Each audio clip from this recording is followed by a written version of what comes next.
Hi guys, let's start the lecture now. पिछली class में आपने पढ़ा था ट्रिग्नोमेट्रिकल लेवलिंग, उसके 2 केसेस खत्म हो गए थे और मैंने बताया था कि एक और केस अभी रह गया है, उसको हम लोग आज की क्लास में डिस्कस करेंगे और आज की क्लास में हम लोग नेक्स्ट चैप्टर जो कि टैक्योमेट्री है उसे भी डिस्कस करेंगे। सो सबसे पहले स्टार्ट करते हैं थर्ड केस को। Third case, so let's start the third case here. Case 3, when distance cannot be measured.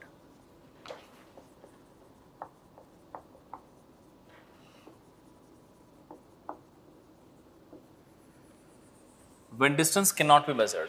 तो पिछली क्लास में भी जो सेकंड केस देखा था ना आपने, उसमें भी यही था, distance can not be measured का केस था। यहाँ भी वही है, distance can not be measured, लेकिन साथ साथ याद करो कि पिछली वाले में एक अजम्पशन लिखा था आपने कि all 3 points are in same vertical plane, लेकिन अभी जो देखने जा रहे हैं उसी का अपोजिट है, all 3 points are not in a same vertical plane. आपको एक बात तो मालूम है कि जब डिस्टेंस नहीं मालूम होती है, जब डिस्टेंस का मेजरमेंट नहीं हो सकता है, सो किसी भी केस में जब डिस्टेंस मेजरमेंट नहीं कर पा रहे हो तो आपको इंस्ट्रूमेंट को 2 लोकेशंस पर रखने पड़ते हैं ताकि 2 ट्रायंगल का फॉर्मेशन हो। 2 ट्रायंगल के फॉर्मेशन होने के कारण 2 अलग अलग इक्वेशंस बनेंगे और उससे 2 अलग अलग पैरामीटर v और d सॉल्व होते हैं। ये तो आप जानते हो, ये फैक्ट मैंने आपको पिछली क्लास में ही समझा दिया था। अभी आप ये देखने जा रहे हो कि जब आपको d और v मालूम है, अब अगर मान लो कि d और v when it is now इसमें जब हम लोग कैलकुलेट करेंगे ना, तो इसमें क्या है कि d और v मालूम करने का जो पिछले वाला टेक्निक देखा था उसमें क्या लिखा था हमने, इंस्ट्रूमेंट को a b और जो हमारी c टारगेट थी उन तीनों के एक ही प्लेन में रखा था हमने, एक ही वर्टिकल प्लेन में। अभी क्या कर रहे हैं, एक छोटा सा चेंज कर रहे हैं उसमें कि a b and c are not in a same vertical plane. तो आपको क्या नजर आएगा कि ये बोर्ड वाली जो वर्टिकल प्लेन है, मैं बोलूं यहां पे a है, यहां पे c है, लेकिन जो b है वो इस वाले प्लेन पे नहीं है, b इससे बाहर निकली हुई यहां पे कहीं पे है। अब इस केस में अगर आप टॉप व्यू देखेंगे तो आपको नजर क्या आएगा कि a is here, b is here, c is here. If you see the top view, then all 3 points forming a triangle on horizontal plane. तो ये 3 पॉइंट मिलाकर के हॉरिजॉन्टल प्लेन पे ट्रायंगल का फॉर्मेशन करते हैं। ठीक है, सो अब यहां से मैं शुरुआत करता हूं। देखो, when distance cannot be measured, और इसमें assumption ये है all 3 points are not in a same vertical plane.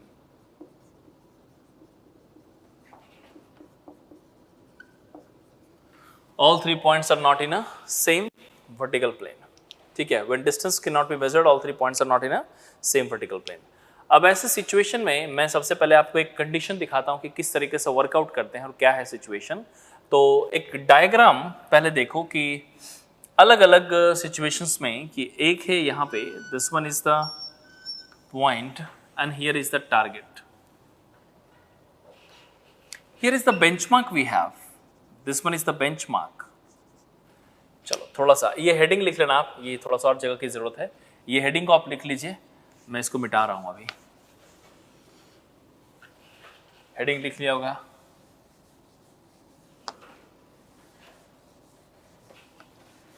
अब डायग्राम बनाता हूं।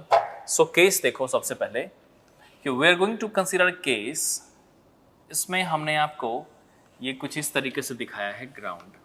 ठीक है, सो अब यहां पे देखो कि you have 2 different lines. I will mark this line.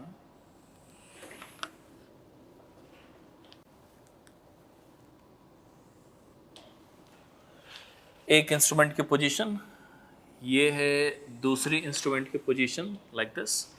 So now we have this one is the staff, see here, and एक इंस्ट्रूमेंट मैंने यहाँ पे रखा है, this one. After setting this instrument, we have taken the backside reading, suppose HA, मान लीजिए कि ये पोजीशन है A और यहाँ से HA रीडिंग लिया आपने। उसके बाद now we have a target point. अब ये टारगेट पॉइंट मैं यहाँ पे दिखा रहा हूँ, एक टावर है, टावर के टॉप है, मान लो this one is the top of the tower, this is C point. ठीक है, so A to C readings are taken, A to C readings are taken, something like this.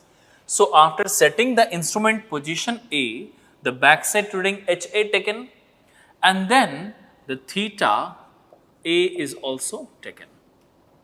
ठीक है, अब हम लोग क्या कर रहे हैं, इंस्ट्रूमेंट B सेट करेंगे।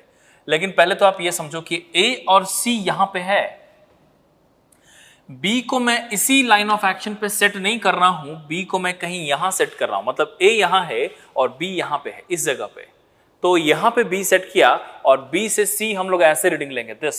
सो आपको ये विजुअलाइज करना पड़ेगा कि A point and B point and C point actually forming a triangle here, ठीक है। सो आप देखो ए यहां है, बी यहां है, और इसी का अगर मैं साइड व्यू देखूं जहां से आप देख रहे हैं तो आपको क्या नजर आएगा कि ए यहां है, बी यहां है और सी यहां है, ठीक है। और इसी का टॉप व्यू देखो तो क्या नजर आएगा, ए यहां है, बी अलग है, सी अलग है। सो मैं इन सब का टॉप व्यू और साइड व्यू दोनों ही साथ में दिखाता हूं ताकि आपकी विजिबिलिटी और भी ज्यादा क्लियर हो। So suppose this one is the instrument position B, so this one is instrument position B, and then we have C, ठीक है। अब आप यहां पे देखो कि अगर मैं बोलूं कि A है तो A की पोजीशन यहां पे है, this one is the A position, ये टॉप व्यू, ऊपर जो बन रही है ना ये वाली डायग्राम, ये साइड व्यू है, साइड व्यू, और यहां पे जो देख रहे हो ये टॉप व्यू है, ठीक है। सो A यहां पे है, C कहीं यहां पे है, ठीक है, ये है C। तो आपको क्या दिखाई देगा कि A से C जो लाइन बन रही है, A से C वाली line, this is AC line here like this, then we have ये AC लाइन। अब जरा सोचो कि B AC की लाइन ऑफ एक्शन पे अगर B होती तो B यहीं पे ड्रॉ हो जाती, ठीक है। लेकिन क्या है, मैंने आपको बताया कि A यहां पे, C वहां पे और B इस बोर्ड वाले प्लेन से बाहर निकाल दो, यहां पे कहीं पे है, ठीक है। सो टॉप व्यू देखोगे तो A B, ये A C और B कहीं यहां पे नजर आएगी, this is B point we have, this one is B point. कुछ ऐसा।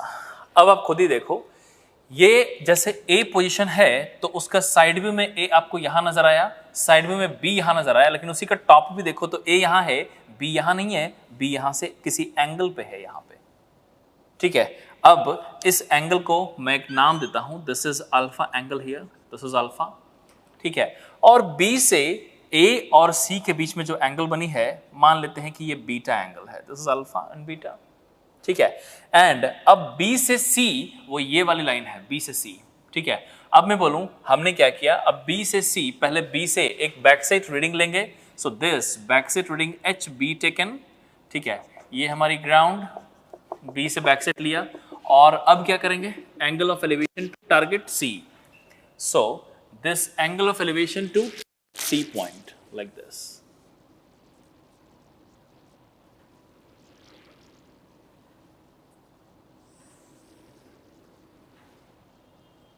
ठीक है। So this angle is actually theta B. अब यहीं पे ना एक चीज और सोचना है आपको कि जैसे हमने यहां पे आपको सिचुएशन बताया था, ठीक उसी तरीके से आप यहां पे सोचो, सी ये स्टेशन है डी और ये स्टेशन ई हमने नाम दे दिया। अब जरा ये सोचो कि ऊपर जो डायग्राम दिखाया वो साइड व्यू है, नीचे जो डायग्राम दिखाया वो टॉप व्यू है। मैं बार बार एक ही चीज को बोलना चाह रहा हूं कि भाई आप इस चीज को विजुअलाइज करो कि all three points are not in a same vertical plane. उसको प्रैक्टिकली सोचोगे ना तो ऐसा दिखाई देगा। ए यहां पहले वाला केस बोल रहा हूं, all three points are in same vertical plane का मतलब क्या था? जब all three points are in same vertical plane था तो उसका मतलब था ए यहां, बी यहां और सी भी इसी लाइन ऑफ एक्शन पे, तो एक वर्टिकल प्लेन बनती थी। अभी क्या है, ए यहां, सी वहां, ए यहां और सी टारगेट वहां, और बी इस लाइन ऑफ एक्शन पे है ही नहीं, वो इधर है कहीं। B is here, so A here, B there and C there. If you see the top view you will find a triangle, और वही ट्रायंगल आपको यहां दिखाई दे रही है टॉप व्यू में। तो ए यहां, सी यहां और बी यहां पे बनी हुई है, लेकिन जब साइड व्यू देखोगे तो इस तरीके से आपको नजर आ रही है। ठीक है, अब ऐसे सिचुएशन में कैसे वर्कआउट करेंगे? तो आपको मैंने क्या बोला था कि whenever distance cannot be measured, I guess you remember this, like whenever distance cannot be measured, you are supposed to fix the instrument at two different location, and the location is A and B. While fixing the instrument from station A to B, the distance between AB must be measured.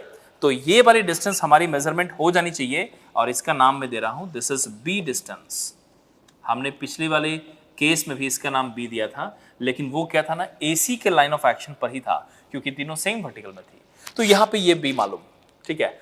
अब जरा सोचो, अब इसको मैं पूरा अगर summarise करूं तो इस बात को ऐसा समझो कि in this case when we are fixing the instrument in a different plane, then you will see what after fixing the instrument at A, the backside tilting through A measured and the angle of elevation through A also measured. Now you will fix the instrument to B station, you will measure the backside tilting and you will measure the vertical angle also, but there is one more triangle you should be able to visualize which is horizontal triangle. यहां पे एक theta A के साथ vertical triangle, theta B के साथ vertical triangle, लेकिन ये जो देख रहे हो ये एक हॉरिजॉन्टल ट्रायंगल है। अब जरा ये सोचो कि ये हॉरिजॉन्टल ट्रायंगल में बी डिस्टेंस मालूम, in the same survey if we measure the alpha angle and beta angle, alpha angle क्या है, CAB एंगल है, ए पे बना हुआ angle is alpha and B पे बना हुआ एंगल बीटा है। अगर मैं बोलूं कि हमारी ये और ये दोनों मालूम चल गई है, अगर ये हमने भी मेजर किया, आखिरकार यूज तो थियोडोलाइट ही कर रहे हो ना, तो आप तो जानते हो कि theodolite is use for two different purposes, horizontal angle and vertical angle. तो आपने वर्टिकल एंगल टारगेट के लिए मेजर किया और साथ साथ हॉरिजॉन्टल एंगल, चूंकि हॉरिजॉन्टली अलग अलग जा रहे हो आप, एक ट्रायंगल फॉर्मेशन हो रही है, तो आपने अल्फा का भी मेजर कर लिया, बीटा का भी मेजर कर लिया और बी डिस्टेंस भी आपको मालूम है। Using this three data can be calculate the distance from A to C, can be calculate the distance from B to C। लेकिन डिस्टेंस का मतलब क्या, हॉरिजॉन्टल डिस्टेंस, मैंने पहले ही बोला है और मैं लिख भी दे रहा हूं, दिस ट्रायंगल इज व्हाट,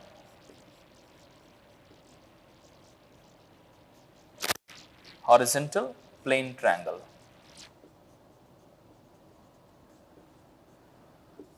ये horizontal plane triangle है, ठीक है। तो डिस्टेंसेस भी सारे हॉरिजॉन्टल है, आपको याद है ना, बी भी हॉरिजॉन्टल थी। अभी जो लिख रहा हूं ये भी हॉरिजॉन्टल डिस्टेंस है, A से C का horizontal distance I am marking this as DA। Similarly B से C का horizontal distance I am marking as DB। आप याद करो भाई, टॉप व्यू देखोगे आप तो हॉरिजॉन्टल वाली प्लेन ही नजर आएगी ना आपको, तो डिस्टेंस भी आपको कौन सी मिली, हॉरिजॉन्टल, इंक्लाइंड नहीं, गलती से भी ये मिस्टेक नहीं करना है, इंक्लाइंड वाला। सो ये हॉरिजॉन्टल डिस्टेंस। अब जरा सोचो A से C का हॉरिजॉन्टल डिस्टेंस कहने का मतलब कौन सी लाइन हो गई, which line you are talking about, तो A से C का ये वाली लाइन तो इंक्लाइंड है, हॉरिजॉन्टल डिस्टेंस कौन सी हो जाएगी, यही हमारी DA है, दिस वन। और B से C में हॉरिजॉन्टल डिस्टेंस कौन सी हो जाएगी, DB।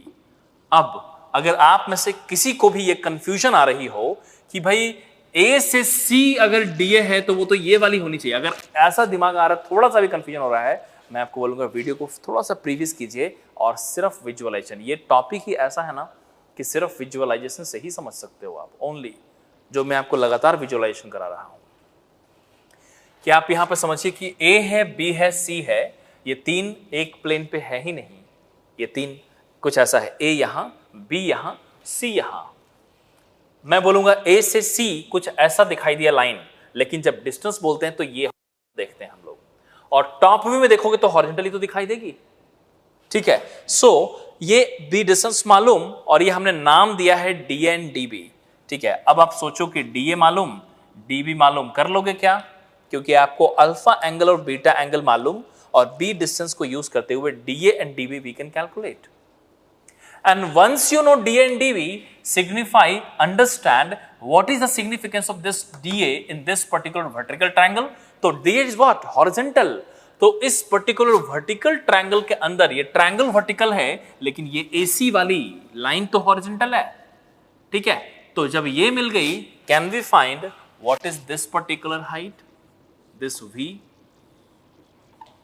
पता कर लेंगे क्या, ठीक है। और इस तरीके से आप RL को फाइंड आउट कर सकते हो। इस ट्रायंगल, इस पर्टिकुलर केसेस में ना कोई चैलेंज नहीं है, सिर्फ we have 2-3 points here, like how to make the side view and how to make the top view. Once you are able to make the side view and top view, then using this two diagram, the very first analysis is you will first calculate what are the different sides of the horizontal triangle.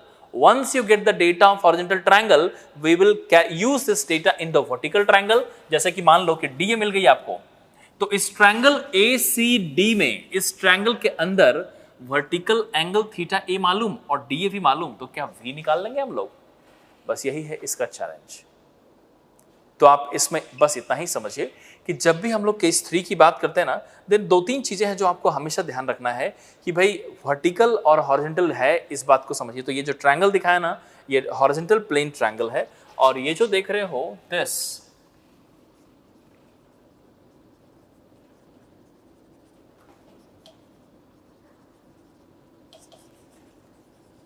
ठीक है, कौन सी, ये भी और ये भी, दोनों triangle vertical plane triangle है, ठीक है, प्लेन ट्रायंगल बोला है, ठीक है। सो ये ट्रायंगल जो है उस प्लेन की ट्रायंगल है। अब यहां से रिजॉल्व कैसे करेंगे? द वेरी फर्स्ट स्टेप, आप ना देखो, कई बार क्वेश्चन में आरएल पूछा जाता है, कई बार आरएल नहीं पूछते।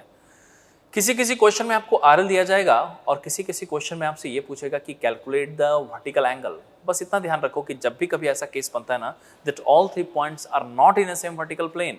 मैं फिर से रिपीट करता हूं, जब भी कभी ऐसा सिचुएशन बनता है, all 3 points are not in a same vertical plane, then always keep in mind that solution is always hidden in your horizontal triangle, because once you will calculate the d and db value, using the d and db we can incorporate in the vertical triangle, using the dA and theta we can find v. Similarly, using dB and theta you can find this total, ठीक है, and then you can calculate what is the RL, ठीक है। या फिर इसी को सोचो, कई बार ऐसा पूछेगा ना कि RL निकाल लो, तो आप इस ट्रायंगल से वर्क कर लो या फिर इस ट्रायंगल से वर्क कर लो। कई बार क्या करेगा कि आपको थीटा ही पूछ लेगा, जैसे मान लो थीटा ए मालूम, डीएम निकाल लिया आपने, कैलकुलेट किया तो वी मिल गई। जब वी मिल ही चुकी है और डीबी आपको मालूम ही है, तो क्या थीटा बी को कैलकुलेट कर पाओगे? बस यही केसेस बनते हैं। ये ना केस काफी सिंपल है, अगर आप दिमाग लगाओगे ना, सिर्फ विजुअलाइजेशन है। आप सोचो कि आपके एग्जाम में जो क्वेश्चन आते हैं ना, वो कुछ ऐसे हैं कि पहला केस से काफी सिंपल क्वेश्चन बनता है, ठीक है, ऑब्जेक्टिव वगैरह में आपको शायद दिखाई देते हैं। सेकंड केस से बहुत सारे क्वेश्चंस बनते हैं, हर एक केस का, हर एक टाइप के क्वेश्चंस का एक एक हमने करा दिया ऑलरेडी आपको। तो तीसरा केस देख रहे हो आप, थर्ड केस, इस थर्ड केस से और भी higher level and higher weightage के क्वेश्चन बनते हैं, क्योंकि ये सिर्फ विजुअलाइजेशन पे बेस्ड है। अगर इसको सही तरीके से विजुअलाइज नहीं करोगे तो फिर आप वहीं पे फंसने लग जाओगे। इसलिए विजुअलाइज करना है प्रॉपरली और उसके बाद सॉल्व करना है, ठीक है। अब ऐसे केसेस में एक चीज और याद रखो कि डायग्राम बनेगा कैसे। आप हमेशा याद रखो कि डायग्राम बनाने में टॉप व्यू, ये रहा top view and side view, both are mandatory to make. आपको दोनों ही बनाने पड़ेंगे डायग्राम, तो इस बात का ध्यान में रखना पहला। दूसरा, जो साइड व्यू बनती है ना, साइड व्यू ऐसा ही बने ये जरूरी नहीं है, साइड व्यू और भी किसी तरीके से बन सकता है। इसमें डायग्राम के 6 ऑप्शंस होते हैं, आप कोई सा भी पिक कर सकते हो। जैसे कि मैंने बोला कि आप जहां से देख रहे हो ना, आपको ऐसा नजर आ रहा है कि ए यहां, सी यहां और बी इस जगह पे आपके सामने, तो ए बी सी ट्रायंगल, इधर से साइड व्यू देखा आपने, तो बी आपको बीच में नजर आई, ए लेफ्ट में और सी में। मैं बोलूं अगर मैं यहां से देखूं तो मुझे क्या नजर आ रही है, ए मेरे लेफ्ट में, सी मेरे सामने और बी मेरे राइट में नजर आ रही है।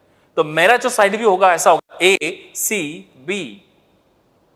तो आप सोचो कि कोई अगर यहां से देखता है ना, तो उसको ए लेफ्ट में, बी इधर और सी सामने नजर आता, तो साइड व्यू बदल गया, डायग्राम बदल गया। तो डायग्राम से कंफ्यूज बिल्कुल मत होना, क्योंकि डायग्राम कोई सा भी बना लो आप, मैंने बोला 6 डायग्राम पॉसिबल है साइड व्यू में, उसमें से कोई सा भी बना लो, सब करेक्ट है और आंसर किसी से भी निकल जाएगा, ठीक है। लेकिन आपको बहुत ही ध्यान से विजुअलाइज करके सॉल्व करना है। मैं आपको फिर से सजेस्ट करता हूं कि इस पर ना प्रॉपरली प्रैक्टिस करना जरूरी है आपको, इसके लिए मैंने क्वेश्चन भी रखा है। सो इसको सबसे पहले आप लिख लो और उसके बाद कुछ पॉइंट्स हम लोग मेंशन करेंगे। सबसे पहले इसको लिख लीजिए, डू इट नाउ। हेडिंग तो लिख ही लिया था, इसको लिख लो अभी पॉज करके। नाउ इसके नीचे लिखो, 1-2 पॉइंट्स मेंशन कर लो। स्टेप क्या होगा सॉल्व करने का? सबसे पहले first you will calculate DA and dB, ठीक है। नीचे लिखो, स्टेप्स में लिखो, स्टेप 1 नीचे लिखो, calculate horizontal distance DA and dB in horizontal triangle. Step 1 हो गया, calculate horizontal distance DA and dB in horizontal triangle.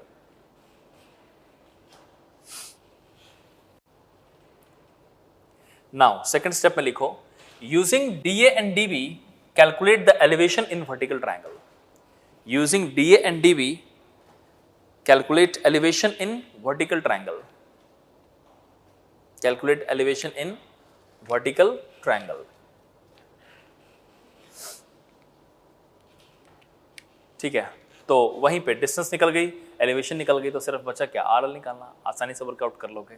ठीक है, अब इसमें जब हिंट डायग्राम की बात करते हैं कि डायग्राम में कैसे है, 2 ही स्टेप में क्वेश्चन सॉल्व हो जाता है, लेकिन डायग्राम जब भी बनाओगे ना तो 1-2 का ध्यान रखना। पहला कि higher the backsight reading higher the elevation of instrument, higher the backsight reading higher the elevation of instrument.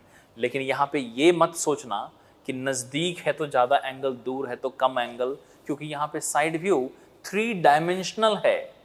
तो ऐसा हो सकता है कि साइड व्यू में आपको ऐसा नजर आए, तो नज़दीक दूर वाले कॉन्सेप्ट सोचना ही नहीं है इसमें आपको, क्योंकि साइड व्यू तो आपका बदल सकता है। तो ऐसा आपको दिखाई दे सकता है कि यहाँ 50 डिग्री दिखाया है, यहाँ हमने 20 डिग्री दिखाया है, क्योंकि वो 20 डिग्री यहाँ से है। ठीक है, और हो सकता है कि वो ग्राउंड बहुत नीचे है। ठीक है, तो वो वाला हिंट यहाँ पे काम नहीं करेगा, इस बात का ध्यान में रखना। ठीक है, नीचे लिख लो hint for the diagram, hint for the diagram, hint for the diagram. Point 1, higher the backset reading, higher the elevation of instrument position. Higher the backset reading, higher the elevation of instrument position. Higher the backset reading, higher the elevation of instrument position. Next, लिखो। Next hint, there are total 6 different side views are possible. There are total 6 different side views are possible, and any one can be used for solving the problem. There are total 6 different side views are possible, and any one can be used for solving the problem. ठीक है, चलो यहीं पे मैं stop करता हूं। अब मैं आपको दूंगा क्वेश्चन। सबसे पहले वर्कबुक ओपन करो and see in this workbook we have question number 12, we have question number 13 जो सॉल्व हो चुका है। The next question is question number 14। Question number 14, read that क्वेश्चन और सारी चीजें आइडिया लग जाएंगी। विजुअलाइज करना है बहुत ही प्रॉपरली। सो वीडियो पॉज कर लो, क्वेश्चन को पहले पढ़ो ध्यान से और उसका डायग्राम प्रिपेयर करो और फिर सॉल्व करो, और उसके बाद आगे प्ले करना। ठीक है, यहीं पे पॉज कर लो और आप रीड कीजिए। अब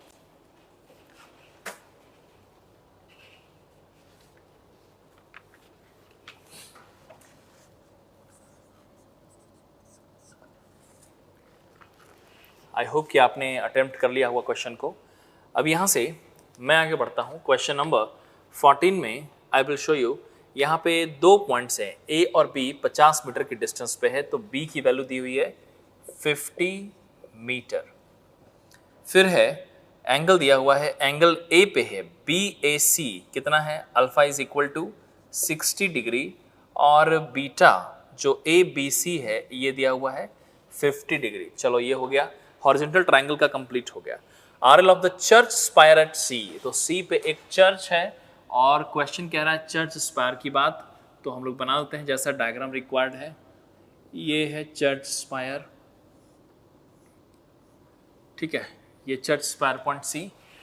ठीक है, following observations taken, angle of elevation to the top of the spire from B is 29।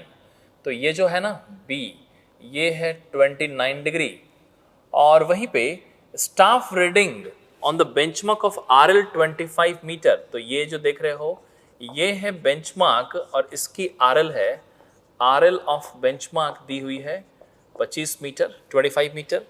From A and B the readings दिया हुआ है from A and B। A से जो रीडिंग है वो है 2.5 मीटर और B से है 0.5। सो दिस इज 2.5 मीटर और ये है 0.5 metre, you can see. So 2.5 A से और B से है 0.5 metre. Also calculate the angle of elevation. तो आपको चाहिए क्या क्या, आप वहीं पे देख लो। This is what require, theta A की वैल्यू चाहिए हमें, ठीक है, दिस थीटा A रिक्वायर, और हमें चाहिए RL ऑफ चर्च स्पायर। अब ना देखो यहाँ पे सब कुछ मालूम है। इस क्वेश्चन में अगर देखोगे तो सारी डेटा इस हॉरिजॉन्टल ट्रायंगल के अंदर अल्फा बीटा और बी मालूम, तो हम लोग DA DB निकाल सकते हैं। Once you know DA DB, we will incorporate the DA DB since in this triangle BCE we have this 29 degree known to and this DB we will calculate from this triangle. तो using that we can calculate what is the v value, ठीक है। और ये जो difference है ये तो हम लोग यहीं पे वर्कआउट कर सकते हैं कि d से e की वैल्यू क्या होगी। तो वो 2.5 है और 0.5 है, तो I can write s is equal to 2 metre, तो ये वाली वैल्यू 2 मीटर की है ना, ये 2 मीटर है, तो ये v हम लोग आसानी से वर्कआउट कर सकते हैं। तो अब एक तो v निकल जाएगी तो RL मिल जाएगी, और जब v मिल ही गई है और dA मालूम है तो v मालूम dA मालूम, तो थीटा की वैल्यू भी निकल जाएगी। यही हमारा अप्रोच होगा सॉल्व करने के लिए। और आप ये भी जान लो कि इस केस से जब भी क्वेश्चन आएंगे यही अप्रोच ही होता है, इसमें फिक्स टाइप का क्वेश्चन बनता है, लेकिन वेटेज ज्यादा होगा क्योंकि पूरा विजुअलाइजेशन है, ठीक है। चलो अब यहीं से मैं स्टार्ट करता हूं सबसे पहले इस हॉरिजॉन्टल ट्रायंगल से। Let's start with this. So we have horizontal triangle, triangle ABC from horizontal triangle ABC। इस ट्रायंगल से हम लोग क्या लिख सकते हैं, साइन रूल लगा लेंगे और ये वाली एंगल निकाल लो, कितनी हो जाएगी ये वाली एंगल, तो total 180, this is 180 minus 50 minus 60 and this value comes out as 70 degree, ठीक है। 70 डिग्री हो गया, और यहां से हम लोग रिलेट करते हुए इसकी वैल्यू अब लिखेंगे, तो I will write this is DA upon, कितनी हो जाएगी, DA upon sine 50 degree is equal to DB upon, ये हो जाएगी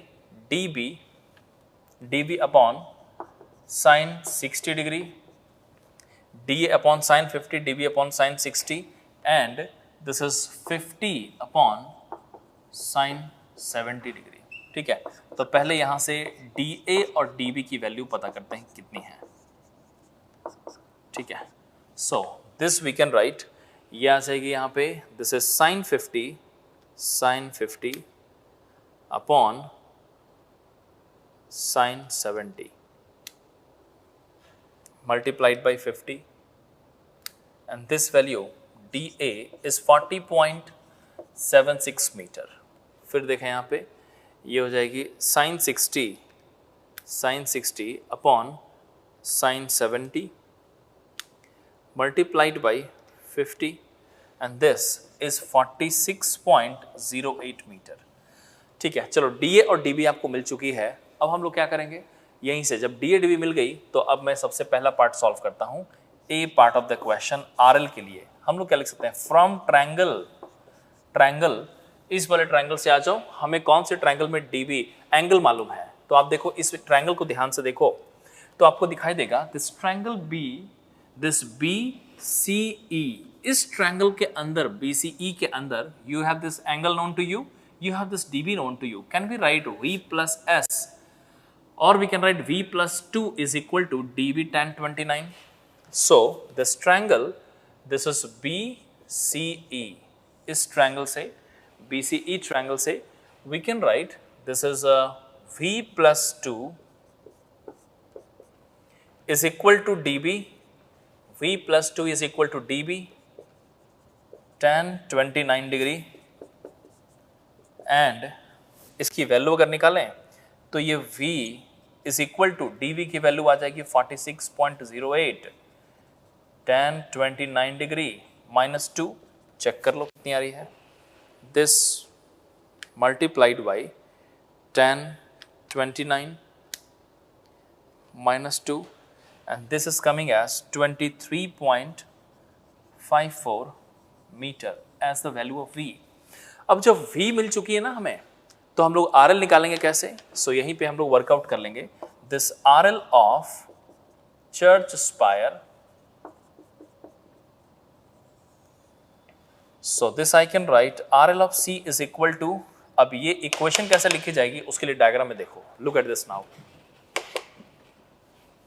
देखो अब यहाँ पे ये रही बेंचमार्क, हम लोग क्या लिखेंगे, RL of benchmark plus HB, ये वाली value HB, so RL of benchmark plus HB plus S and plus V। सो यहां पे आ जाओ आप, RL of benchmark plus HB plus S and plus V, और अगर डिस्टेंस ज्यादा होती तो करेक्शन भी लगा लेते, लेकिन यहां पे डिस्टेंस ज्यादा नहीं है। सो इसकी वैल्यू अगर मैं लिखूं तो जरा याद करो कितनी है, 25 प्लस HB की वैल्यू क्या हो जाएगी, this H B is 0.5 and plus S की वैल्यू 2 एंड प्लस वी अभी अभी निकाला है 23.54. चेक करो how much you getting this value. So I can write this one is 25 plus 0.5 plus 2 plus 23.54. This value 51.04 we are getting. So RL of C point is 51.04 meter. First part का तो answer आ गया. ठीक है, यही था question.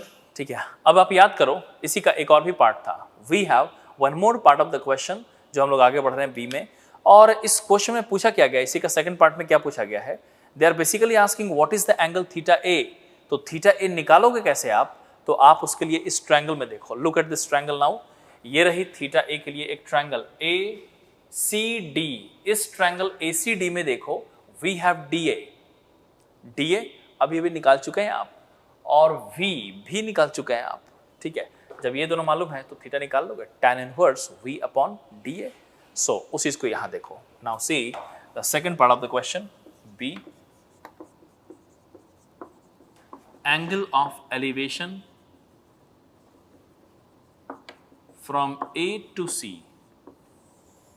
So this I can write theta A is equal to tan inverse कितनी हो जाएगी V upon dA and this is equal to tan inverse D की V की वैल्यू क्या है पहले चेक करें. अभी अभी निकाला था V की value 23.54 metre and whole divide by D A निकाला था 40.76. चेक कर लो. So this value tan inverse 23.54 upon 40.76. This value we are getting 30 degree exactly. ठीक है, so this is how you calculate. अब यहाँ पे देखो सारी चीज़ें कैलकुलेट कर चुके हैं हम लोग. इधर दिखा दो कैमरा. सो आप देखो यहाँ पे this 30 degree we have calculated. I hope you are able to understand how we have made the calculation the third case. लेकिन अब यहीं पे आप सबसे पहले इसे लिख लो. ये चैप्टर और ये केस यहाँ पे ख़त्म होता है. ठीक है, आप यहाँ से सबसे पहले डायग्राम बनाइए. सबसे पहले यहाँ से और इधर की तरफ लिखते चले जाओ. So start from here. Camera इधर दिखाऊँ.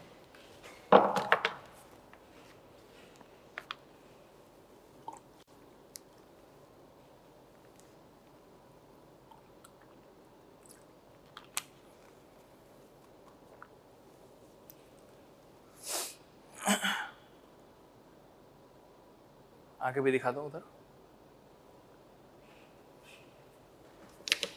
This chapter trigonometrical leveling is now finished, which was chapter number 6. Now we'll start chapter number 7, which is tachymetry.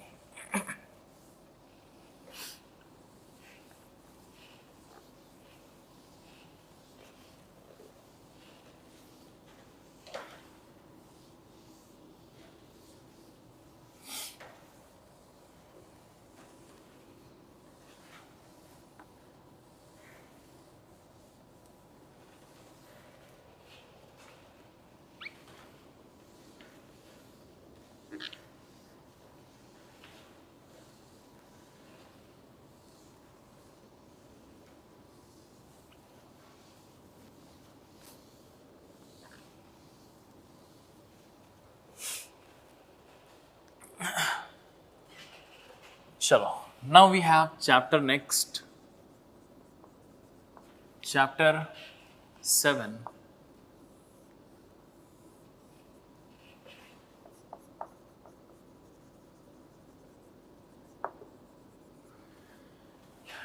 Tachymetry.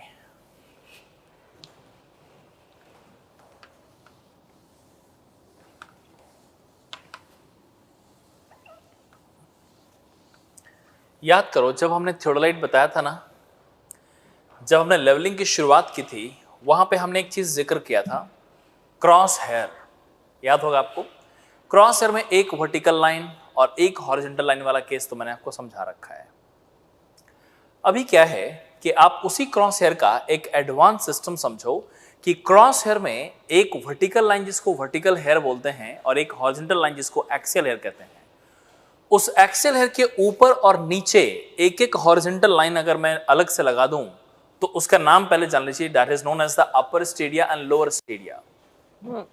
तो वो जो upper stadia and lower stadia है, using the three different horizontal line, we have some advantage over the theodolite instrument.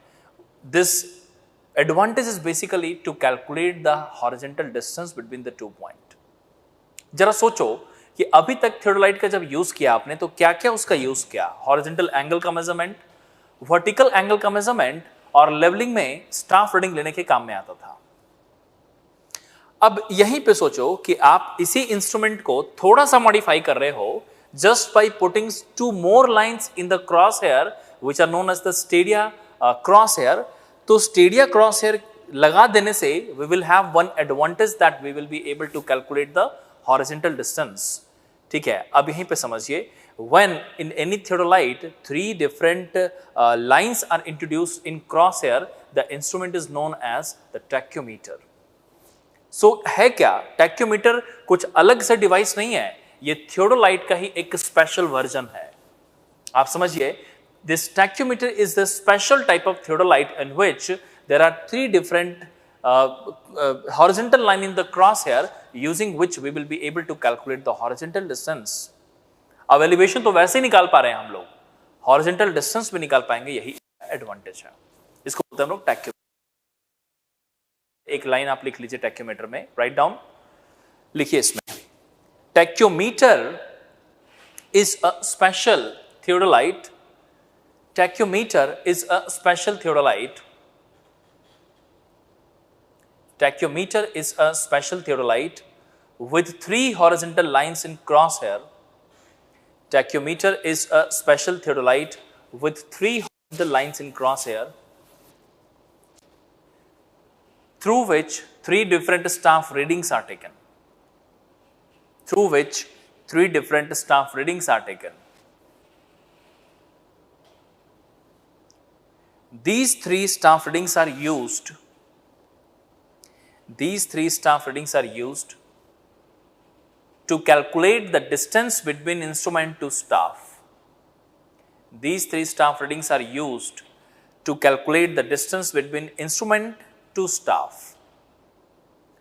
ठीक है, अब थोड़ा सा concept पे आगे चलते हैं और देखिए यहां पे क्रॉसहेयर की बात करते हैं। क्रॉसहेयर की बात करते हैं तो आप ये समझो कि जैसे मान लो ये क्रॉसहेयर है, ठीक है, इसमें एक हॉरिजॉन्टल लाइन है, इसका नाम है एक्सियल हेयर और इसका नाम है वर्टिकल हेयर। ठीक है, नाम भी लिखते जाएंगे। So this one is axial hair,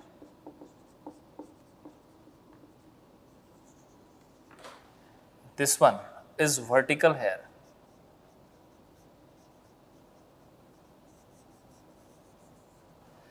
ठीक है, और वहीं पे ये देखो दिस लाइन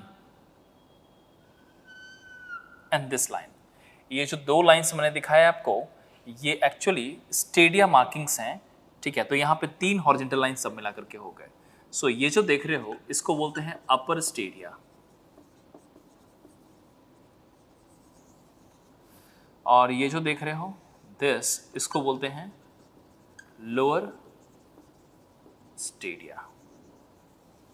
ठीक है, साथ में एक चीज और देखो कि इन दोनों के बीच का जो डिफरेंस है ना, ये और ये अपर एंड लोअर के बीच का, इस डिफरेंस को स्मॉल आई से रिप्रेजेंट करते हैं and this small I is called as the stadia interval.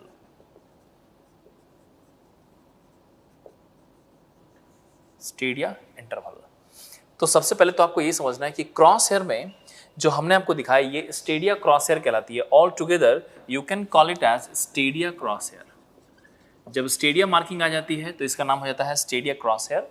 ठीक है, अब इसका अगर यूज करेंगे आप तो इसका यूज करके अब हम लोग किस तरीके से हम लोग हॉरिजॉन्टल डिस्टेंस निकालेंगे, इसी का हम लोग जिक्र करने जा रहे हैं। तो पहले आपने ये बात समझ लिया क्रॉस हेयर क्या है। अब मैं इसी को इंस्ट्रूमेंट में आपको दिखाता हूं कि किस तरीके से वर्कआउट होती है। So suppose we have instrument like this one is a telescope, then ये कुछ इंस्ट्रूमेंट कुछ इस तरीके से सेट हुआ है। ठीक है, आप इस साइड से जो आईपीस वाली साइड है यहां से आप रीडिंग लेते हो। And then you will take the reading with this. तो ये हमारी जो फर्स्ट वन आई है, this you need to understand, this one is called as the line of sight. जो सेंटर से पास करती है ना, ये हमारी लाइन ऑफ साइट होती है। सो सेंटर से पास करने का मतलब क्या हुआ कि सेंटर ऑफ द आईपीस, आपको मालूम होना चाहिए कि जो क्रॉसर होती है वो बेसिकली आईपीस पे होती है, आईपीस वाली पोजीशन पे। क्रॉसर इज एट आईपीस पोजीशन, और उसके थोड़ा सा आगे एक ऑब्जेक्टिव लेंस लगी होती है। थियोडोलाइट में हमने बताया था इस बात को। तो आपके पास आईपीस है और आईपीस पे क्रॉसर है एंड फिर उसका ऑब्जेक्टिव लेंस है।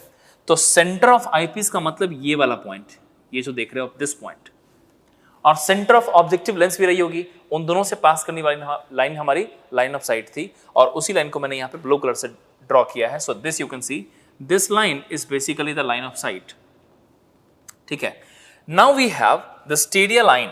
अब स्टेडिया लाइन अगर देखोगे तो this stadia line will be, one line will be this and another line will be like this. ये कुछ ऐसा है। सो आप देखो कुछ इस तरीके से हमने ड्रॉ किया, and if you keep the staff here, ये लेवलिंग स्टाफ है जो मैं अभी ड्रॉ कर रहा हूं, ये है लेवलिंग स्टाफ। सो इस ग्राउंड पे the levelling staff is kept like this. ठीक है, so the readings taken S1, this reading is S2 and this reading is S3। ठीक है, अब जरा यहीं पे सोचो कि when you see from this telescope, ठीक है, through the three different horizontal line you will be able to measure the three different staff readings। ये जो देख रहे हो ये हमारी लेवलिंग स्टाफ है।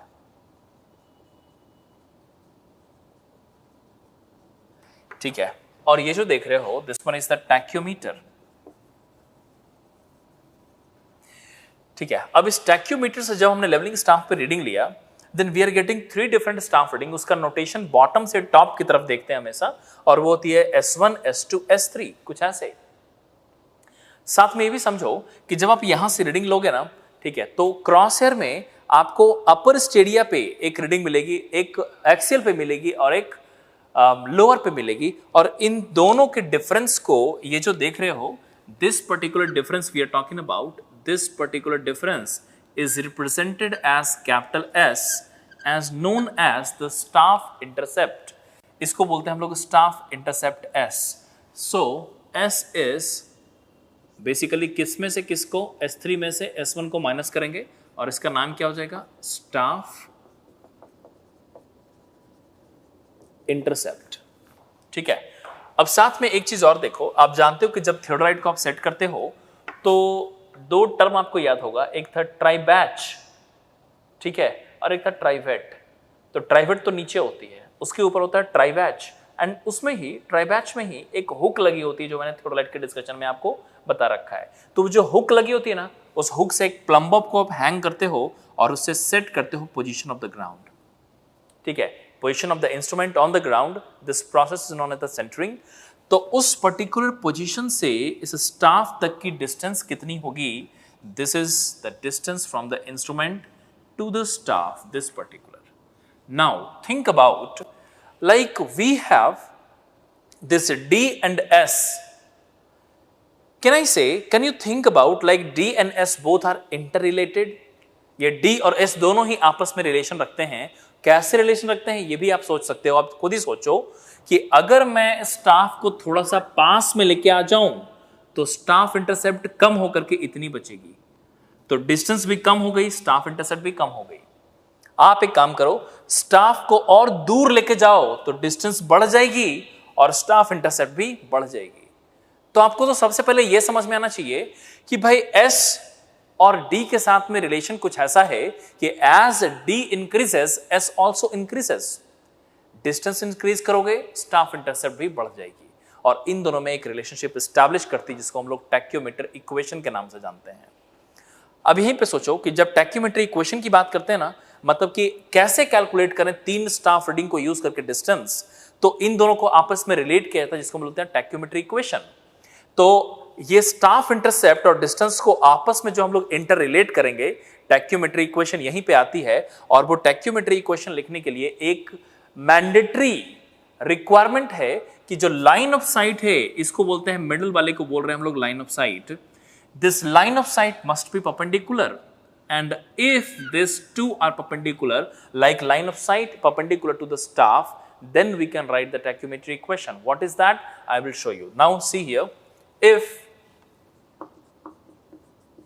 line of sight is perpendicular to staff, if line of sight is perpendicular to staff, अगर ये लाइन ऑफ साइट स्टाफ पे परपेंडिकुलर हुई तो उस केस में हम लोग ऐसा लिख सकते हैं, ठीक है, this distance D, distance from instrument to staff,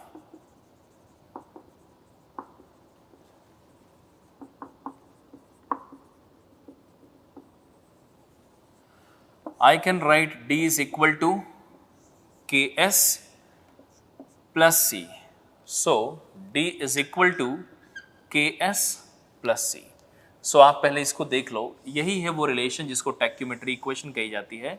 this is known as the tacheometry equation.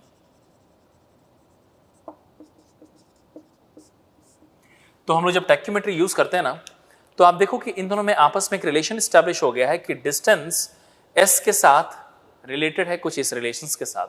So distance d is equal to Ks plus C. अब यहां पे दो पैरामीटर जो आपको नजर आ रही है, एक है s के साथ k लगी हुई है, तो जो k है ना, आप पहले ये सोचो कि s के साथ मल्टीप्लाइड है और इसीलिए इसका नाम है मल्टीप्लाइंग कांस्टेंट, और c इस Ks के साथ एडेड है तो इसका नाम है एडिटिव कांस्टेंट. ठीक है, तो दो अलग अलग कांस्टेंट ऑफ टैक्यूमेट्री होती है. ये K and C are the constants of the tacheometer. Constants का नाम भी दिया गया है, वो भी मैं लिख दे रहा हूं. ठीक है, here K is basically this is multiplying constant,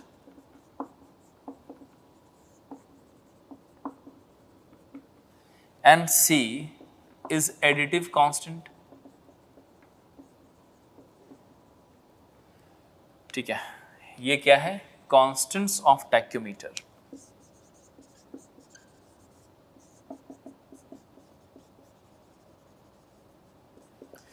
Constants of tachymeter. ठीक है, अभी तक मैंने आपको जो बताया ये बेसिक है कि डिस्टेंस किस तरीके से निकाली जाती है. मतलब कि कभी भी जब ऐसा सिचुएशन आया ना कि 3 स्टाफ रीडिंग है, तो हम लोग क्या करते हैं, लाइन ऑफ साइट को स्टाफ के परपेंडिकुलर सेट करते हैं. तो ये वाला सिचुएशन डेवलप होना ज़रूरी है कुछ ऐसा. ठीक है, तो आप देखो ये लाइन ऑफ साइट ये स्टाफ के परपेंडिकुलर आया, तो ये करना ज़रूरी है, तभी ये इक्वेशन वैलिड हो पाएगी. तो आपको हमेशा ध्यान रखना है कि टैक्यूमेट्री. अच्छा, ग्राउंड पे कैसे करोगे ये भी सोच लो कि ग्राउंड पे करने के लिए, अब इस वाले डायग्राम में देखिए तो आपको समझ में आ जाएगा कि you will keep the bubble at centre. Bubble को सेंटर पर रखते ही आपकी जो लाइन ऑफ साइट है ना, ये बिल्कुल हॉरिजेंटल हो जाएगी. ठीक है, तो जो वो सर्वेयर जो थियोडोलाइट के पास में, जो थियोडोलाइट को हैंडल कर रहा है, वो बबल को सेंटर पे रख करके लाइन ऑफ साइट को हॉरिजेंटल बना देगा, और वो सर्वेयर जो स्टाफ होल्ड करता है वो प्लम्बव का यूज करके बिल्कुल वर्टिकल रखेगा. तो आप बताओ, ये वर्टिकल है, ये हॉरिजेंटल है और ये वर्टिकल है, तो दोनों के बीच में एंगल कितना हुआ? 90. ठीक है, इस तरीके से हम लोग सेट करते हैं और 3 स्टाफ रीडिंग्स को पता करते हैं. Using the 3 staff reading we can easily calculate what is the distance from the instrument to staff. ठीक है, अब इसको आप लिख लीजिए पहले, यहाँ से, यहाँ लेफ्ट साइड से राइट तक कंप्लीट करो. पहले इधर लिखो, इस साइड बोर्ड दिखा रहा हूं मैं आपको.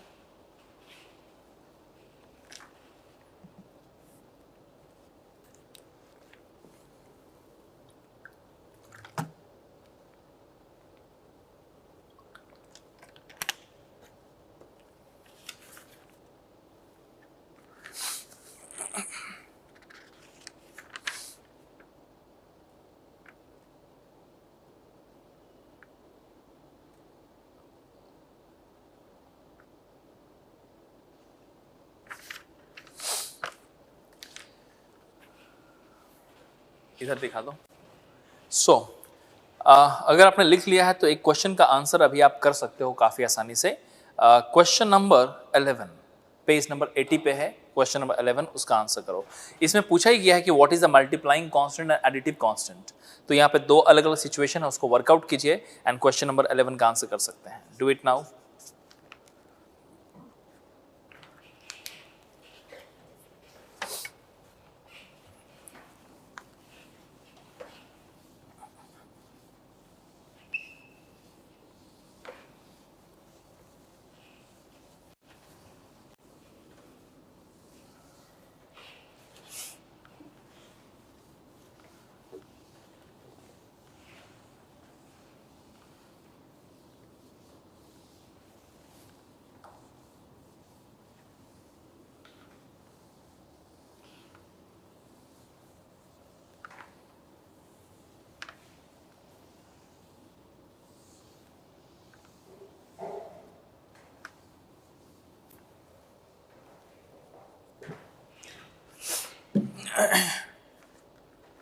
सो देखो अब यहाँ पे क्वेश्चन नंबर 11 पे आ जाएं। तो क्वेश्चन नंबर 11 में हालांकि आप जानते हो ना ये d equal to K S plus सी होती है। सो यहाँ पे ना डिस्टेंस दिया हुआ है और S1 S2 हम लोग निकाल सकते हैं। तो सबसे पहले देखें dB कितना दिया हुआ है, this dB is basically 120 metre और स्टाफ इंटरसेप्ट SB अगर निकालेंगे तो ये हो जाएगी 2.39 माइनस 1.23। अभी चेक कर लेते हैं कितनी आ रही है। उसके बाद फिर है DC सी स्टेशन के लिए, सो ये हो जाएगी दिस इज 200 मीटर और SC is equal to 2.91 minus 0.95 ये आ रही है। दोनों को चेक कर लेते हैं कितनी आ रही है।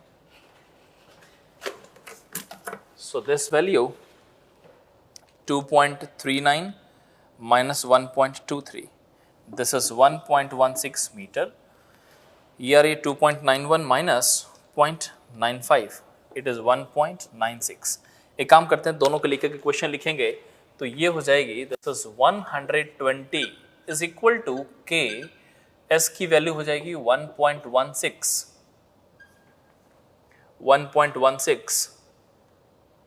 1.16 और प्लस सी, ठीक है, एंड दूसरी हो जाएगी 200 इज इक्वल टू के और एस की वैल्यू 1.96 प्लस सी। आप देखो 2 इक्वेशंस 2 अननोन, सॉल्व हो जाएगा क्या, ठीक है। सो यहाँ से हम लोग वर्कआउट कर सकते हैं। So the value of K and C we can calculate using the 2 different equations, ठीक है। सो हमने ये कैलकुलेटर में पुट किया और उसके हिसाब से जो k की वैल्यू आती है दिस इज 100 और जो c की वैल्यू आ रही है वो आ रही है 4। आप देखो इस तरीके से वर्कआउट, मतलब इंस्ट्रूमेंट को 2 बार रख करके हमने सिर्फ रीडिंग्स ली है और उसके थ्रू हम लोग कैलकुलेट कर पा रहे हैं कि k और c की वैल्यू क्या है। k और c मालूम हो तो डायरेक्टली डिस्टेंस निकाल सकते हैं, ठीक है। चलो ये था बेसिक आइडिया कि टैक्योमीटर क्या है, किस तरीके से वर्क करते हैं।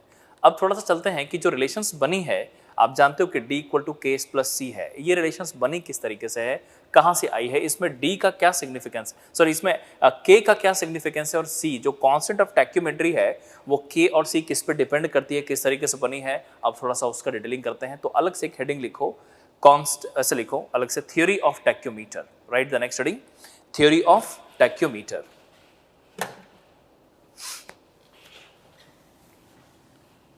Theory of tacheometer.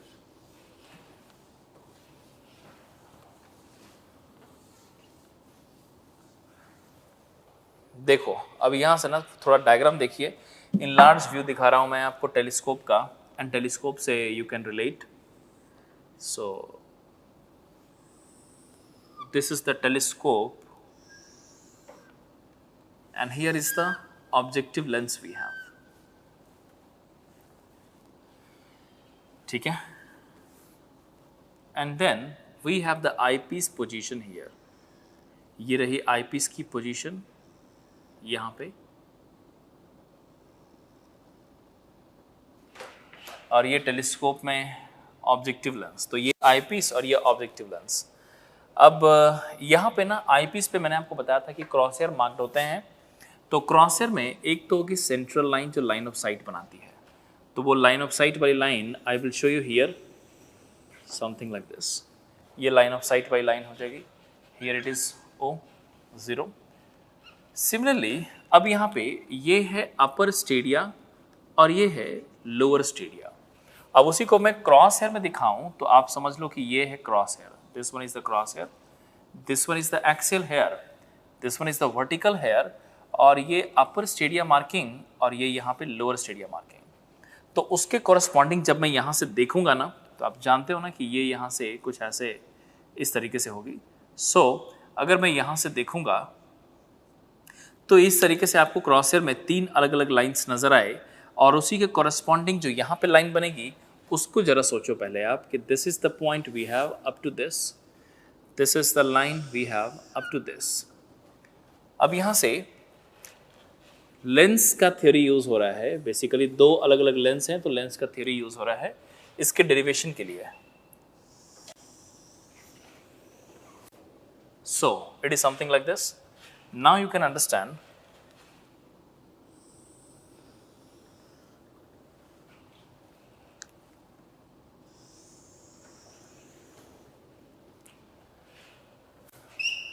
सो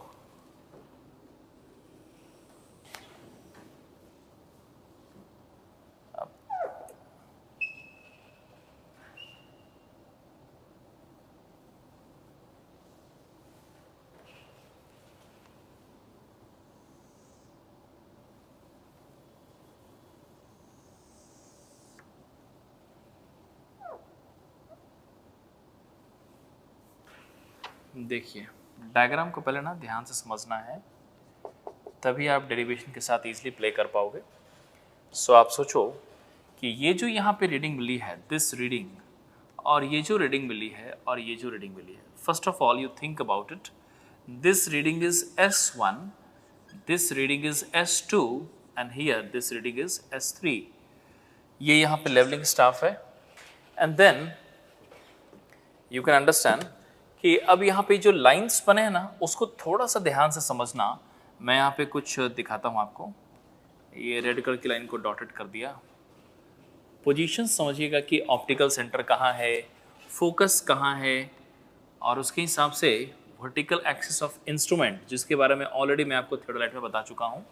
सो वो मैं आपको दिखाता हूँ। This one is the optical centre of the instrument. जो ऑब्जेक्टिव लेंस है उसकी ऑप्टिकल सेंटर यहाँ है O। ये जो पॉइंट है जहाँ पे सभी रेज आके मर्ज करते हैं, आप जानते हो this is called as the focus F।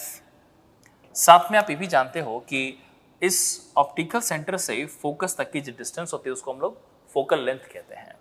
सो अब यहाँ पे एक चीज और देखो कि ये ना आईपीस वाला लेंस है यहाँ पे, this one is eyepiece here, ठीक है, and this one is objective lens. तो आप समझो कि ये जो आईपीस मैंने दिखाया, जो भी ऑब्जेक्ट है उसकी इमेज तो इसी आईपीस पे बन रही है। अब मैं यहाँ पे कुछ दिखाता हूं कि ऑब्जेक्ट क्या है और साइज ऑफ ऑब्जेक्ट कितनी बनी है। सो ऑब्जेक्ट देखो पहले, ये S3 माइनस S1, ये स्टाफ इंटरसेप्ट को जरा देखिए, क्या यही हमारी ऑब्जेक्ट है? So the staff intercept S is the size of object. ये हमारी साइज ऑफ ऑब्जेक्ट है, और वहीं पे साइज ऑफ इमेज जो बन के आती है, आप उसको देखो यहाँ पे, तो साइज ऑफ इमेज क्या बनी है वो मैं आपको अब दिखाता हूं। This is the size of image, I can say it is I. यही है क्या? ठीक है, और उसी आई को मैं यहां पे भी लिख सकता हूं, दिस इज आई,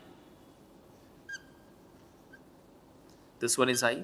तो आप देखो स्टेडिया इंटरवल, आपको याद है ना, अभी थोड़ी देर पहले मैंने बताया था स्टेडिया इंटरवल क्या थी।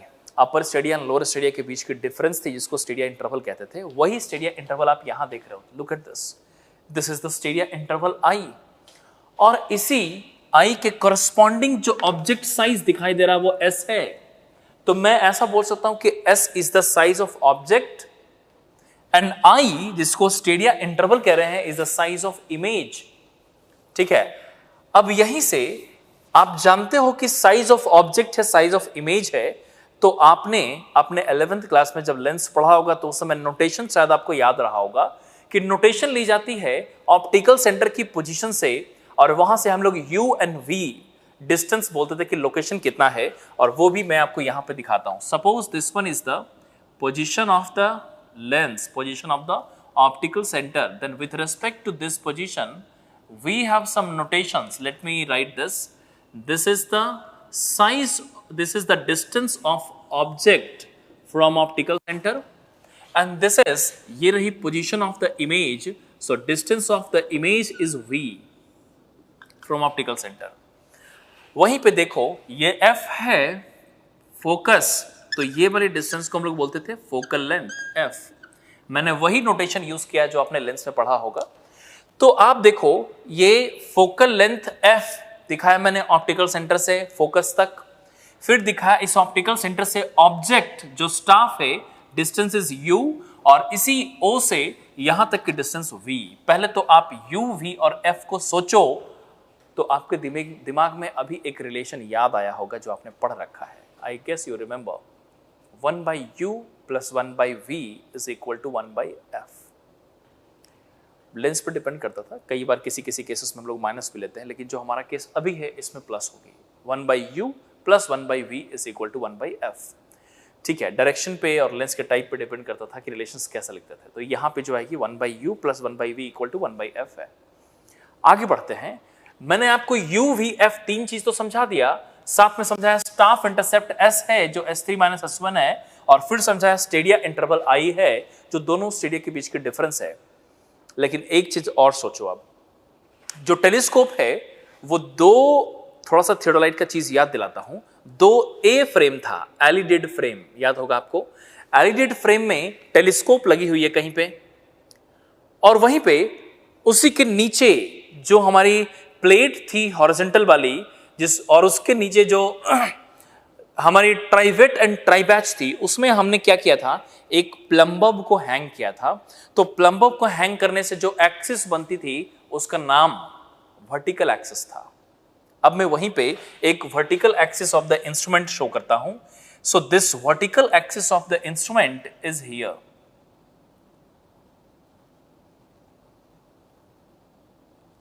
ठीक है, यहीं पे पेग स्टैब्लिश होगा, है ना, और इसका नाम क्या हो जाएगा, this is vertical axis of instrument.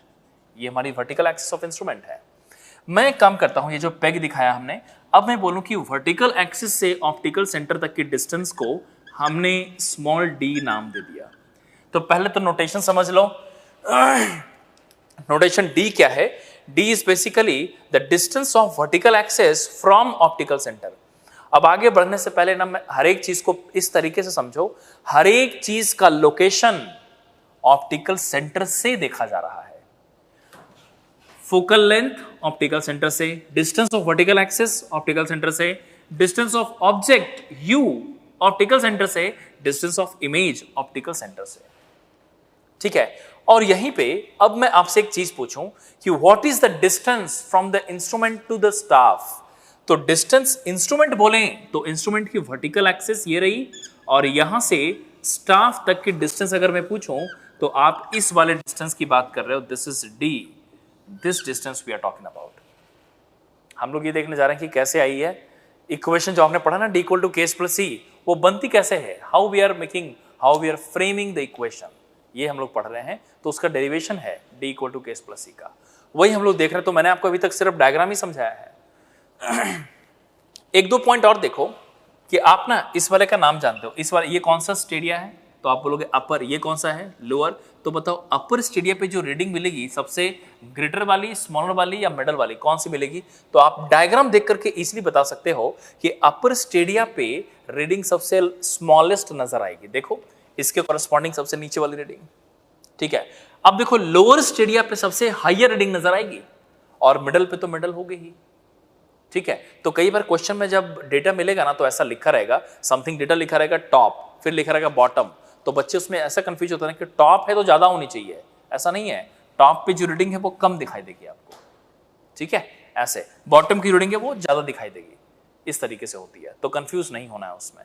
अब यहाँ पे आगे बढ़ता हूं कि अगर मैं बोलूं कि ये वर्टिकल एक्सिस है इंस्ट्रूमेंट की और ये स्टाफ है, उसके बीच की डिस्टेंस d है, तो मैं अब यहां से डिस्टेंस अगर लिखूं तो आप बताओ d को और क्या लिख सकते हो। Can we write this d is equal to, क्या लिखोगे, this d is equal to, इसी के टर्म्स में बताओ क्या लिखोगे।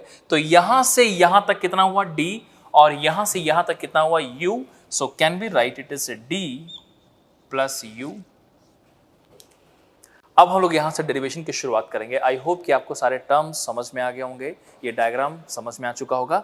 यहां से अब एक एक करके मैं इसका डेरिवेशन चालू करता हूं, लेकिन डेरिवेशन चालू करने से पहले अब देखो एक प्रॉपर्टी यूज कर रहे हैं हम लोग, सिमिलर ट्रायंगल का। तो ट्रायंगल समझना कि कौन सा ट्रायंगल कहां से ले रहा हूं मैं। Look at this triangle in blue colour. मैंने कलर कोडिंग इसलिए दिया ताकि आप इसे विजुअलाइज करें अच्छे से। This blue colour triangle made by I N optical centre. देखो I stadia interval and, are you able to visualize this triangle? In this triangle the line of sight is always perpendicular. ये property है, instrument में ऐसा ही होता है। ठीक है, तो लाइन ऑफ साइट आईपीस पे हमेशा परपेंडिकुलर आती है। यही था ना, याद करो, line passing through the centre of eyepiece and centre of optical centre, ये वाला, इन दोनों से पास कर। तो ये लाइन जो है, line of sight, it is always perpendicular to the eyepiece. But now another triangle which is O optical center to the staff. Look at this triangle now. इस वाले ट्रायंगल को देखो तो मैं ऐसा बोल सकता हूं कि O से लेकर के ये वाले triangle S1 S3 OS1 S3 triangle, इस ट्रायंगल के अंदर देखो। अब सोचो कि if the line of site, you know that this one is line of site, if line of sight is perpendicular to staff, if line of sight is perpendicular to staff, तो ये वाली angle 90 हो जाएगी। तो अब सोचो ये बनाओगे कैसे? पहले तो हमने आपको बताया था टेक्निक की, जो स्टाफ होल्ड करेगा वो वर्टिकली होल्ड करेगा, जो थियोडोलाइट पे काम कर रहा होगा वो बिल्कुल बबल को जीरो सेंटर पे करेगा, तो ये परपेंडिकुलर बन जाएगी। और अगर ये परपेंडिकुलर बनी तो दो ट्रायंगल आपस में सिमिलर हो गए। कौन कौन सी ट्रायंगल? तो आप देखो यहाँ पे O S1 S3 ये वाले ट्रायंगल, एंड यहां देखो O और ये स्टेडिया इंटरवल ये वाला, ठीक है, ये वाला ट्रायंगल, ये दोनों ट्रायंगल आपस में सिमिलर हैं। अगर ये दोनों ट्रायंगल आपस में सिमिलर हो जाते हैं तो आप खुद बता दो कि अगर ये दो ट्रायंगल सिमिलर हो जाते तो हम लोग सिमिलैरिटी लिख सकते हैं, और आई can right the similarity. Similarity क्यों बना रहे हैं ना, ये भी समझ लो आप कि हमें क्या चाहिए, D equal to D plus U चाहिए, U चाहिए ना हमें, ठीक है। अब वहीं पे मैं आपको दिखाऊंगा कि U हमें चाहिए बेसिकली, तो मैं V को भी U के टर्म्स में कन्वर्ट करना चाहता हूं। तो उसके लिए मैंने क्या किया, फ्रॉम सिमिलर ट्रायंगल, यहां देखो, from similar triangle can be right this is I upon V, देखो यहां पे I अपॉन V, तो ये I अपॉन V, ये वाली side I upon V is equal to, उस वाले ट्रायंगल में जाओ और वो क्या लिखोगे, रेशियो। इसी में अगर रेशियो लिखना होगा तो आप क्या लिखोगे, सो वो हो जाएगी I अपॉन V, और यहां पे क्या बन जाएगी, कैमरा इधर दिखाइए, सो वो हो जाएगी I अपॉन V, और यहां पे क्या लिखोगे उसी को, S upon U, I upon V is equal to S upon U, so this I can write this is S upon U। ये सिमिलर ट्रायंगल की प्रॉपर्टी से लिखा। जब अब लेकिन आप बताओ कि ये सिमिलरिटी सिर्फ तब होगी, ये सिमिलर कब होगी, जब लाइन ऑफ साइट परपेंडिकुलर होगी, ठीक है। तो आपको ध्यान रखना है कि this similarity relation you are writing only because the line of sight is perpendicular to staff. So यहां पे इसकी प्रॉपर्टी लिख भी दे रहा हूं, if line of sight is perpendicular to staff then from similar triangle, अब तभी सिमिलर ट्रायंगल बनेगा ना जब हमारी परपेंडिकुलर होगी वो, तो उस केस में I upon V is equal to S upon U हो गई। सो यहां से हम लोग एक और चीज लिख सकते हैं, can I write 1 by V is equal to S upon UI, it is equation 1 by V is equal to S upon UI, ठीक है। बस ये हमने आउटकम निकाला है, और अब बहुत ही आसान है डेरिवेशन करना क्या है, तो आप जानते हो कि ऑब्जेक्टिव लेंस के लिए U, V एंड F के बीच में एक रिलेशन लिखी जा सकती है। तो अब मैं डेरिवेशन स्टार्ट करता हूं, ठीक है। आप देखो यहां पे, फॉर ऑब्जेक्टिव लेंस,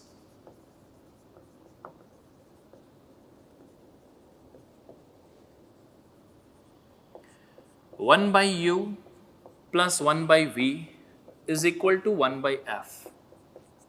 हमें डिस्टेंस निकालने के लिए V नहीं चाहिए, सिर्फ U चाहिए, तो U को मैं सिंप्लीफाई कर रहा हूं, तो आई कैन राइट 1 बाई U प्लस 1 बाई V को अभी अभी आपने लिखा था क्या, this is S upon UI, याद है ना, S अपॉन UI। कहां से लिखा, तो ये जो मैंने यहां पे लिखा है इसको कंप्लीट करता हूं पहले, दिस इज 1 बाई F, यही हो जाएगी ना। तो 1 बाई V को जो S अपॉन UI लिखा है वो कहां से लिखा है, वो यहां पे देखो, look at this triangle now, यही है ना 1 by V equal to S upon UI, जो सिमिलैरिटी से लिखा था। तो आप इतना याद रखो कि सिमिलैरिटी का यूज किया मैंने डेरिवेशन में, इसलिए इस रिलेशन का जो D equal to KS plus C आएगी ना, एक लिमिटेशन बन जाएगा कि वो लाइन ऑफ साइट स्टाफ के परपेंडिकुलर होना ही चाहिए, तभी आप वर्कआउट कर पाएंगे। I hope it is clear to you.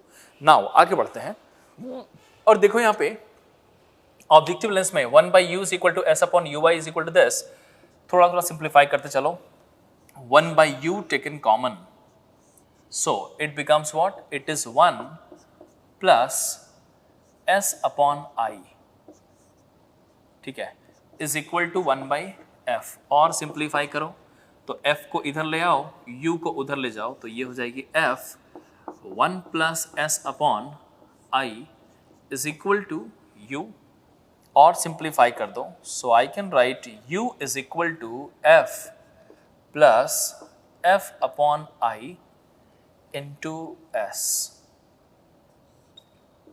यही बन जाएगी। सो u की वैल्यू मिल गई हमें f plus f upon I into S.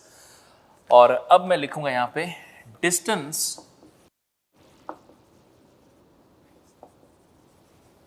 From instrument to staff along line of sight. तो आप तो पहले ये जान लो कि जो डिस्टेंस हम लोग निकाल रहे हैं ना, वो डिस्टेंस हमेशा लाइन ऑफ साइट के अलोंग है। अभी जो मैं कहना चाह रहा हूं उस बात को यहाँ डायग्राम से समझो। लुक एट दिस नाउ, ये है इंस्ट्रूमेंट और ये है लाइन ऑफ साइट। ये देखो लाइन ऑफ साइट परपेंडिकुलर है, तो ये सिचुएशन कुछ ऐसा है। तो जो डिस्टेंस मिल रही है ना, वो इस लाइन के अलोंग मिल रही है। अगर मैं सिचुएशन को ऐसा टिल्ट कर देता तो तब भी इसी लाइन के अलोंग ही मिलती, इंक्लाइंड हो जाती वो। ठीक है, तो ध्यान रखना है हमेशा कि जैसा लाइन ऑफ साइट उसी के अलोंग का डिस्टेंस मिलेगा।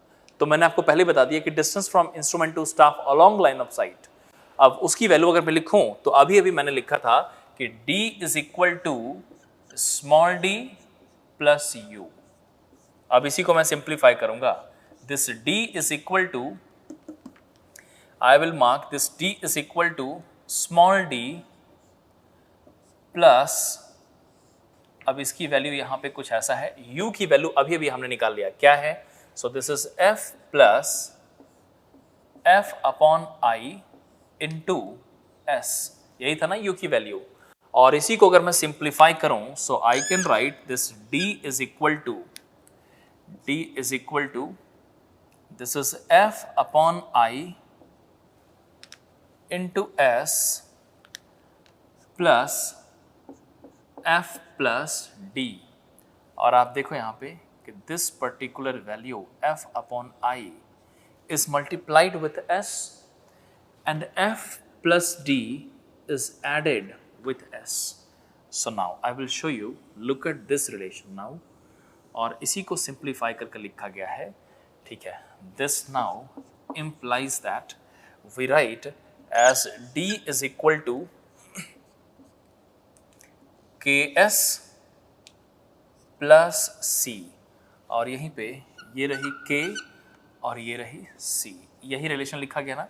और अब आपको इससे आपको ये आइडिया लग गया कि जिसको हम लोग मल्टीप्लाइंग कांस्टेंट बोलते हैं ना, ठीक है, उसका क्या सिग्निफिकेंस है। f upon I, it is basically the ratio of focal length to the stereo interval. और जिसको c कहते हैं एडिटिव कांस्टेंट, वो एक्चुअली f प्लस d है। ठीक है, सो यहां पे now we can conclude some point here. Now I can write multiplying constant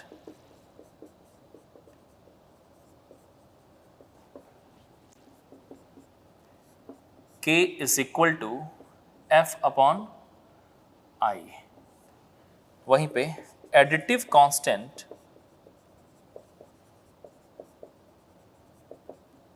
c is equal to f plus d है। तो आप यहीं पे देख लो, आपको समझ में आ गया होगा कि बेसिकली ये मल्टीप्लाइंग कांस्टेंट क्या है जो टैक्योमीटर में यूज कर रहे हैं, और एडिटिव कांस्टेंट क्या है जो टैक्योमीटर में यूज कर रहे हैं। ये कंप्लीट डेरिवेशन था टैक्योमेट्री इक्वेशन का, जिसको मैंने थोड़ी देर पहले एक्सप्लेन किया था कि यूज कैसे करते हैं। यहाँ पे आपने देखा कि उसको किस तरीके से हम लोग डिराइव करते हैं। डेरिवेशन से भी क्वेश्चन आ रखे हैं, वो भी मैं आपको देता हूँ अभी सॉल्व करने के लिए, लेकिन पहले आप इसे कंप्लीटली लिख लीजिए। पॉज करके लिखते चला जाना, मैं थोड़ी देर के लिए दिखाऊंगा वीडियो। तो आप देखो, ये हमने दिखाया है सबसे पहले फर्स्ट पार्ट, इसको आप पॉज कीजिए और लिख लीजिए, और उसके बाद सेकंड पार्ट को भी पॉज करके लिख लेना।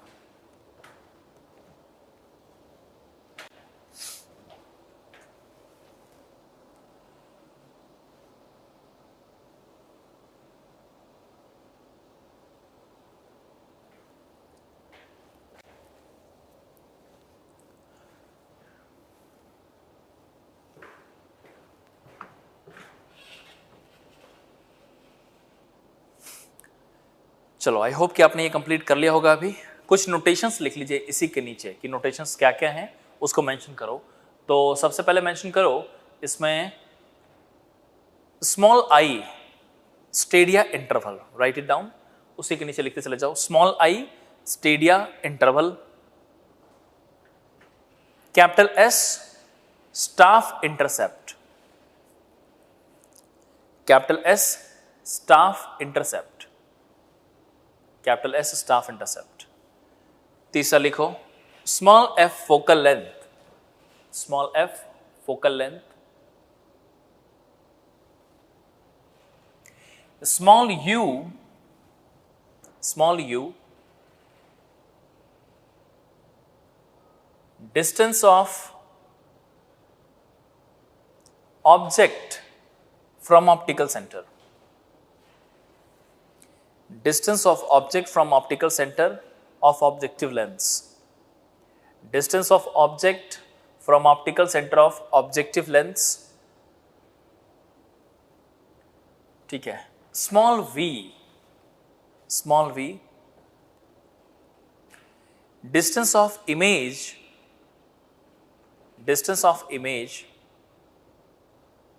from optical center of objective lens, distance of image from optical center of objective lens।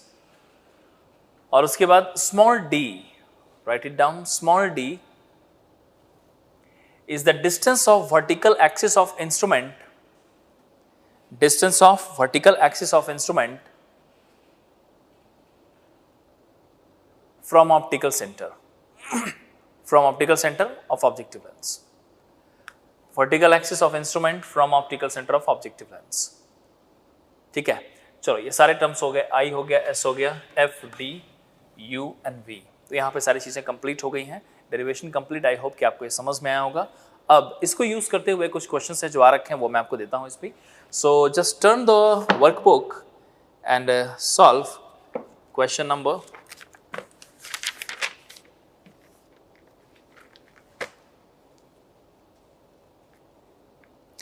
Question number 2 and question number 3। ठीक है, पेज नंबर 79 पे question number 2 and question number 3 है, सॉल्व करो।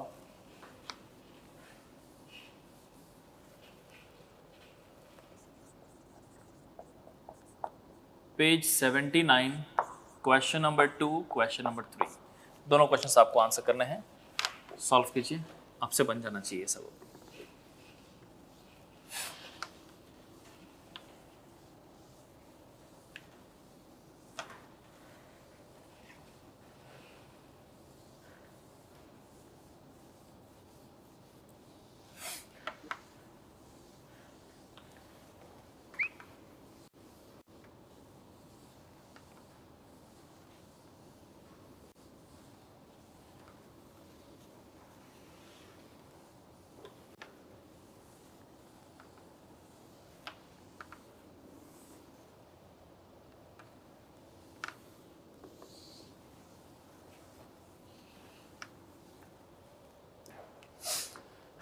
Question number 2 and question number 3। तो सबसे पहले question number 2 से start करता हूं।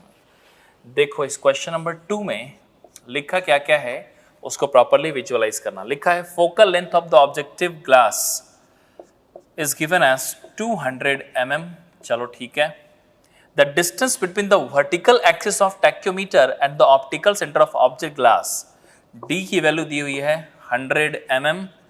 चलो ये भी ठीक है। The spacing between the upper and lower line of the diaphragm, अच्छा ये बताओ spacing between the upper and lower line of the diaphragm axis बोला है, तो इसका मतलब हो गया स्टेडिया इंटरवल दैट I की वैल्यू दी हुई है कितनी, 4 mm।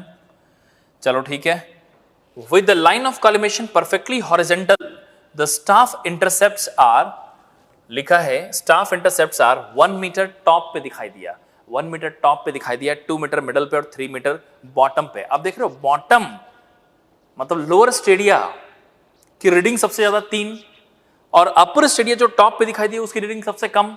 ये बात मैंने आपको बताया था। थोड़ा सा भी कंफ्यूजन हो तो अभी आप जस्ट आपने जो नोट बनाया है उस डायग्राम में देखिए, आपको समझ में आएगा कि लोअर स्टेडिया की कॉरस्पॉन्डिंग हायर रीडिंग मिलती है, हायर अपर स्टेडिया की कॉरस्पॉन्डिंग लोअर रीडिंग मिलती है, यही लिखा हुआ है। सो यहाँ पे बेसिकली S1 दी हुई है and that is 1 metre, S2 दी हुई है 2 मीटर और S3 दी हुई है 3 मीटर। पूछा गया है horizontal distance between the staff and instrument, निकाल लेंगे। तो सबसे पहले इस स्टाफ इंटरसेप्ट को निकालते हैं। तो S की वैल्यू कितनी हो जाएगी, S3 minus S1 and this is 3 - 1 equal to 2 metre. साथ में ये बताओ कि हम लोग यहाँ पे एक चीज और निकालेंगे कि भाई k और c की वैल्यू क्या है। तो सबसे पहले अगर मैं k निकालूं तो k की वैल्यू हो जाएगी f/i। So how much I should write? The value of f is 200 divided by I is 4, so it becomes 50। और वहीं पे एडिटिव कांस्टेंट c देखें तो ये थी f प्लस d। तो f की वैल्यू कितनी है 200 और d की वैल्यू कितनी है 100, तो ये आ जाएगी 300 mm। लेकिन आपका आंसर जो डिस्टेंस आएगा वो तो मीटर में निकालोगे ना, तो c को भी मीटर में कन्वर्ट करो तो ये आ जाएगी 0.3 मीटर। और अब यहाँ पे अगर मैं डिस्टेंस लिखूं so I can write d is equal to ks plus c। So this value k is 50 multiplied by 2 plus 0.3 and you're getting 100.3 metre answer. आप देखो कोई ना कोई ऑप्शन मैच कर रहा होगा। 100.3 is A answer. Question number 2 हो गया, ठीक है। अब चलते हैं क्वेश्चन नंबर 3 पे। क्वेश्चन नंबर 3 यहीं आ जाओ, आप इसे लिख भी लो। क्वेश्चन नंबर 3, क्वेश्चन नंबर 2 पहले लिख लीजिए।